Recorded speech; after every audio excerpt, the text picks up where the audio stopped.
জান্নাত দেখাইলেন, জাহান্নাম দেখাইলেন, জান্নাতের নাজ নেয়ামত দেখাইলেন, জাহান্নামের আযাব গজব দেখাইলেন। বাবারা, জাহান্নামের আযাব গজবটা বড় কঠিন।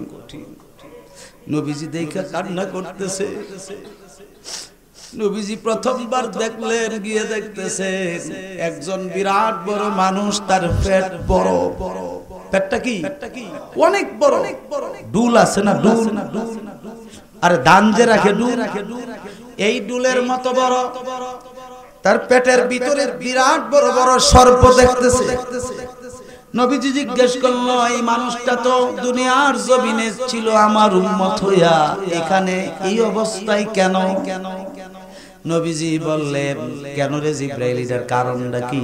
বলতেছি, ইয়া রাসূলুল্লাহ, এই মানুষটা দুনিয়ার জমিনে চক্রবৃদ্ধি হারে সুদ খাইতো, সুদ দিত। জোরে কর নাউযুবিল্লাহ। এই কিসিমের মানুষ বাংলাদেশে আসেনি, জোরে কোন আসেনি? হুঁশিয়ার হয়ে যান। দুই নাম্বার, আরেকজন মানুষ গিয়ে দেখতেছেন জিহ্বাটা টান দিয়া বের করে আগুনের শিকল লাগায়া, অর্থাৎ বর্ষি লাগায়া টানা দিয়া রাখছে। জিজ্ঞাসা করছে, অবস্থা কেন? ইয়া রাসূলুল্লাহ, এই যে লোকটাকে দেখা যাচ্ছে, এই লোকটা কিন্তু দুনিয়ার জমিনে, এই দুনিয়ার জমিনে এই মুখটা দ্বারা মানুষকে কষ্ট দিছে। কি দিছে? এই জিহ্বাটা দ্বারা কষ্ট দিছে, এই জন্য এই অবস্থা। নবীজি বলছে, আমি আর সামনে যাব না, আমাকে অন্য সাইড দিয়ে নিয়ে যাও। এবার যাচ্ছে, গিয়ে দেখতেছে শুধু মহিলা আর মহিলা, একেবারে মহিলা বেশি, পুরুষ থেকে মহিলা বেশি জাহান্নামে, পুরুষ থেকে মহিলা বেশি জাহান্নামে। প্রথমবার গিয়ে দেখেন নবীজি একটা মেষ মহিলা জিহ্বাটার সঙ্গে আগুনের বর্ষি লাগায়া টানা দিয়া রাখছে। জিজ্ঞেস করতেছে জিবরাইল, এই মহিলাটার এই অবস্থা কেন? হুজুর, এই মহিলাটা দুনিয়ার জমিনে তার জবানটা দ্বারা পাড়া পড়শিকে গালিগালাজ করছে, কষ্ট দিয়েছে, স্বামীকে কষ্ট দিয়েছে, শ্বশুর শাশুড়িকে কষ্ট দিয়েছে, মা বাবাকে কষ্ট দিয়েছে, প্রতিবেশীকে কষ্ট দিয়েছে, অর্থাৎ বেশিরভাগ সময় অভিশাপ দিছে।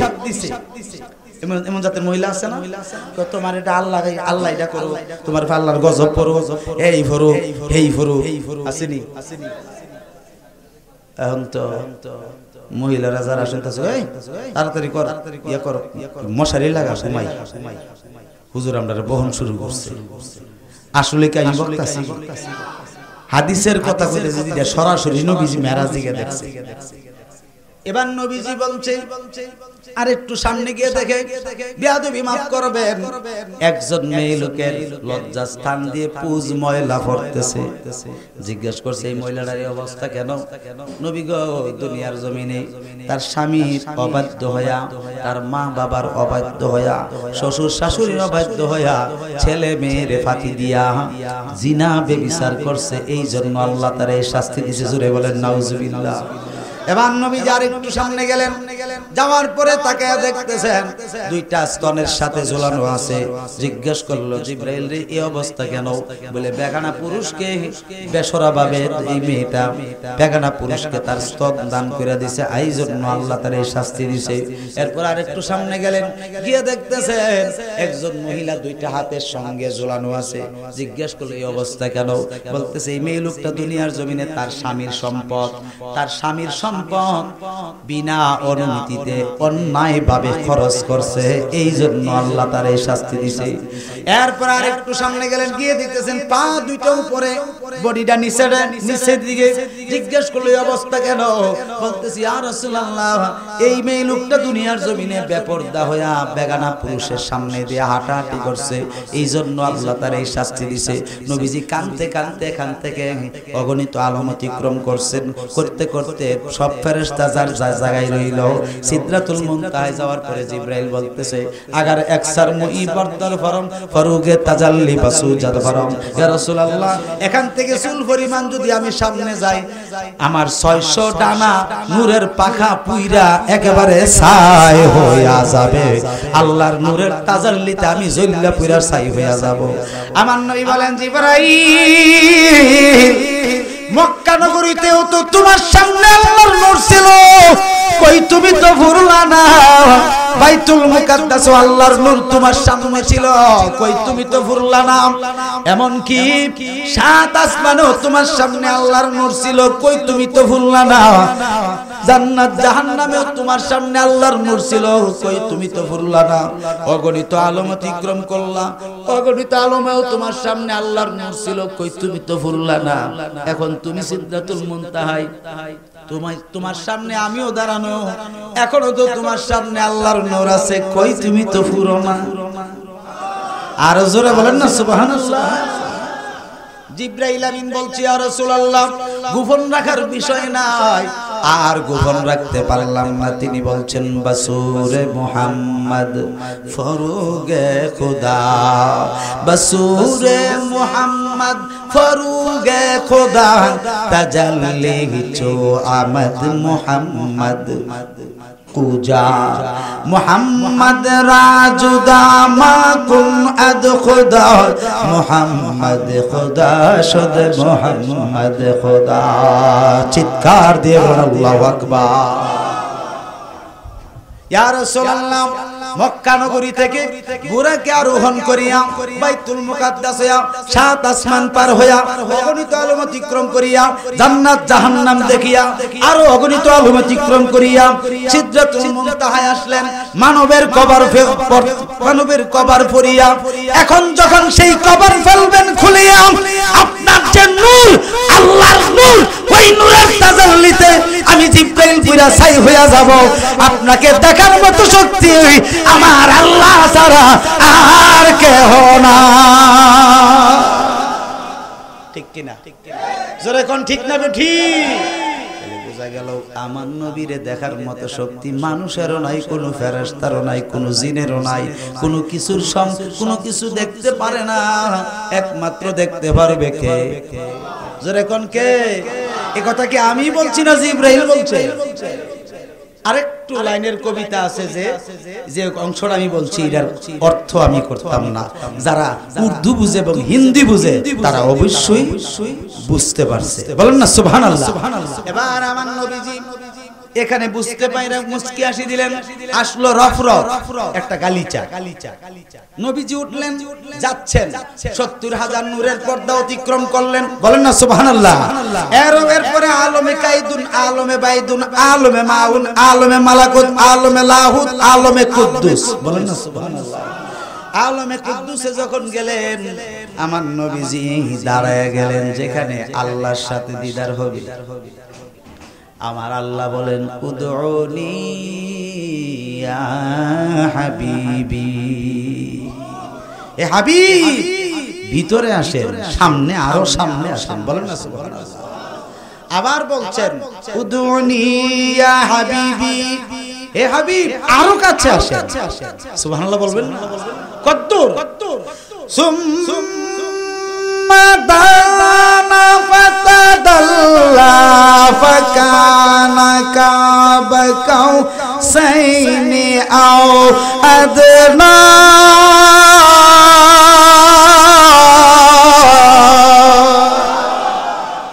আল্লাহ রাব্বুল আলামিন বলেন, এত কাছাকাছি আমার বন্ধুর সঙ্গে মেরাজ হইল।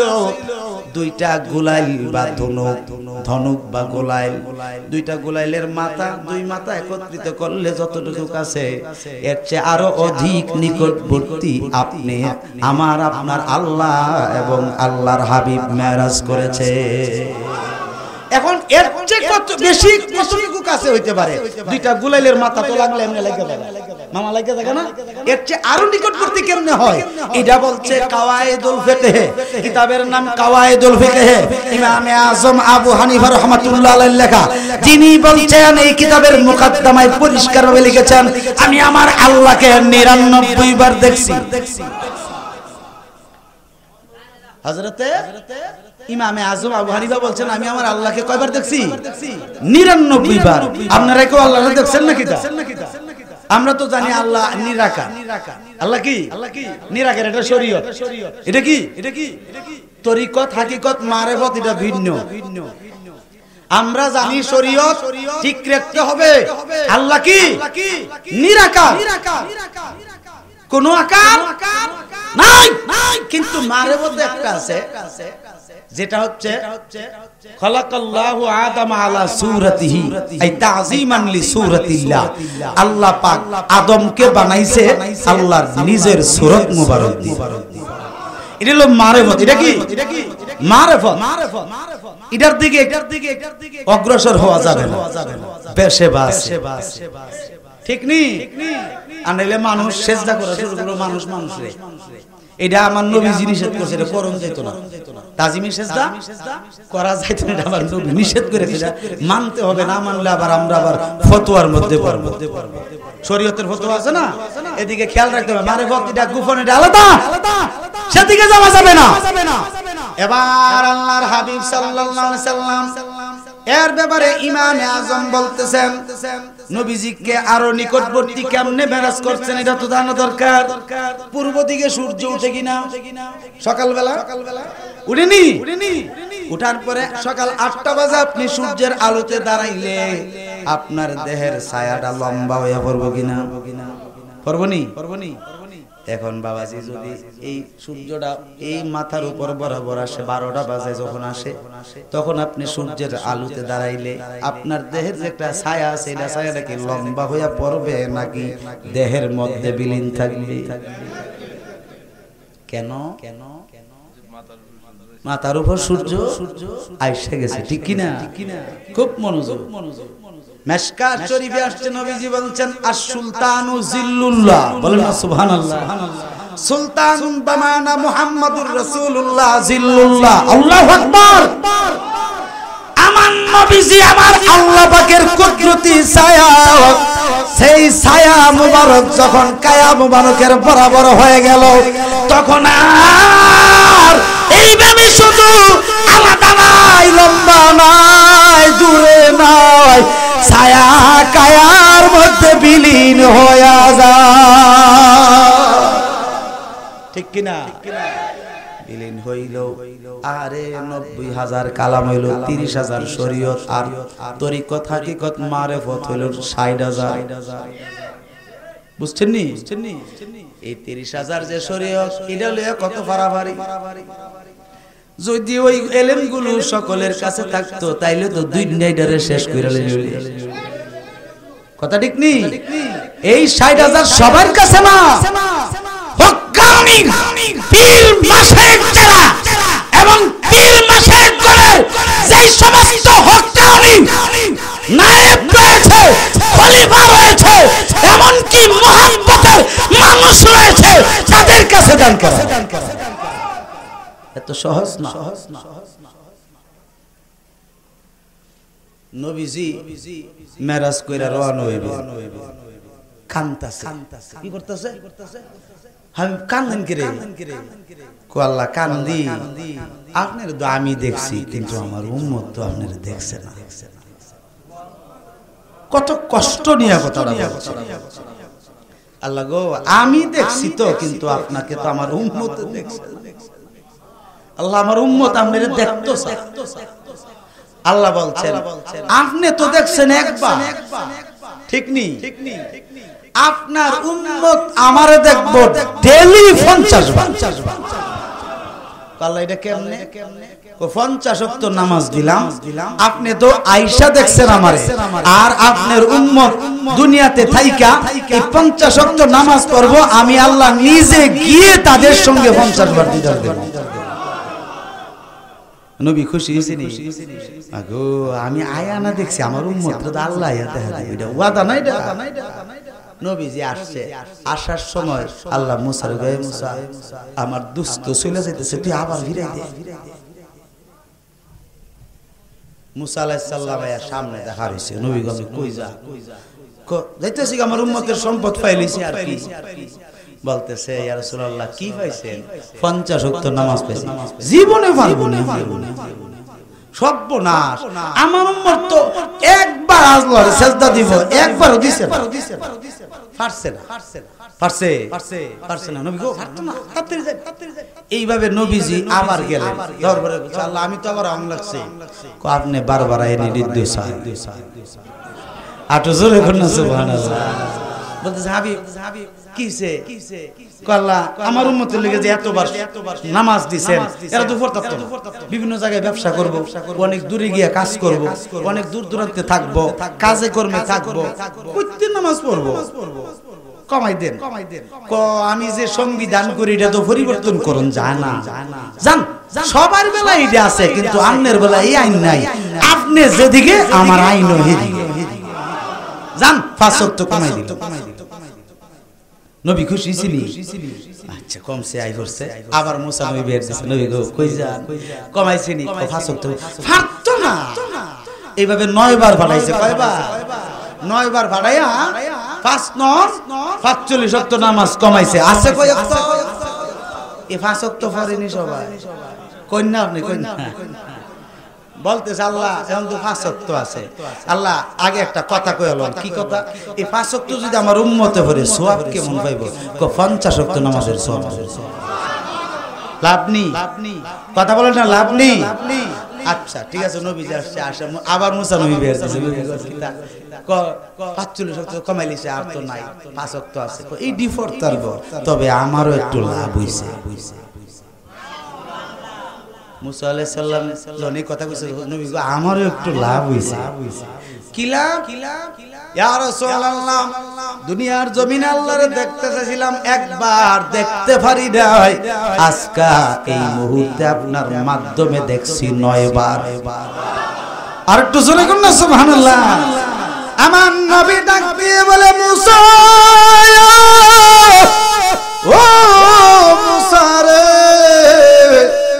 তুমি তো আল্লাহরে দেখো নাই 9 বার কেমনে দেখলা বুঝাও বলতেছে ইয়া রাসূলুল্লাহ আপনার যেই ব্যক্তি দেখবে সে যেন আল্লাহ দেখছে কারণ আপনি আল্লাহরে দেখছেন এটা সত্য লা শাক্কা ফিহি কোনো সন্দেহ নাই নবী গো আপনাকে দেখছি আমার আল্লাহ দেখা হয়েছে এইজন্য আপনারে 9 বার দেখলাম আমিও আল্লাহ 9 বার দেখছি এইজন্য নবী ও হাদিস শরীফে দুনিয়ার জমিনে বলছে মান রাআনি ফিল মানামে ফামান রাআনি যে আমাকে দেখবে ফাকাদ রাআল হাক্কা সে যেন সত্য খোদা দেখেছে আর জোরে কোন না সুবহানাল্লাহ আর জোরে সুবহানাল্লাহ এইজন্য আমি অনেক সময় বলে থাকি আউয়ালে নাম আহাদ দুইয়মে আহমদ তিয়মে মুহাম্মদ নাম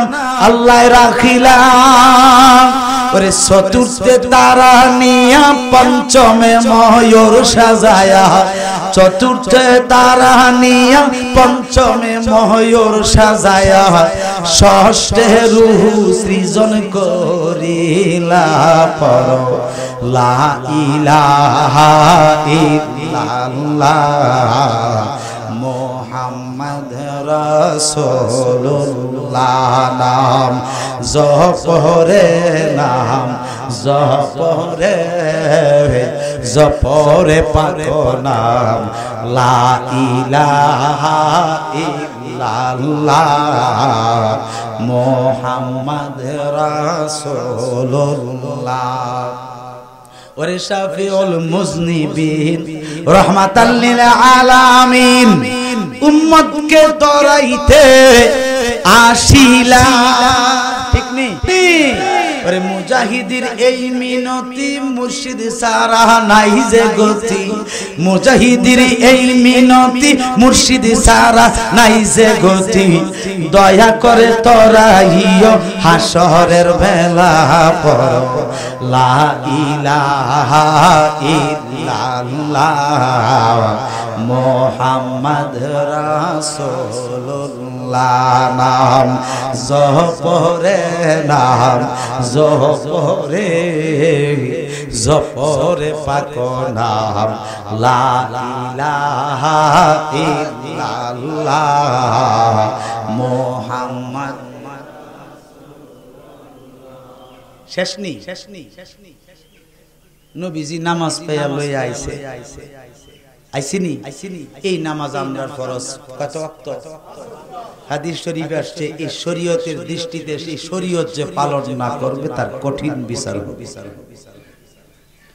কি হবে উপায় আপনারা যারা পীর সাহেবের কাছে মুড়ি দিছে আপনারা ফিরে কি কোনোদিন কইছে যে আপনারা নামাজটা পড়েন না?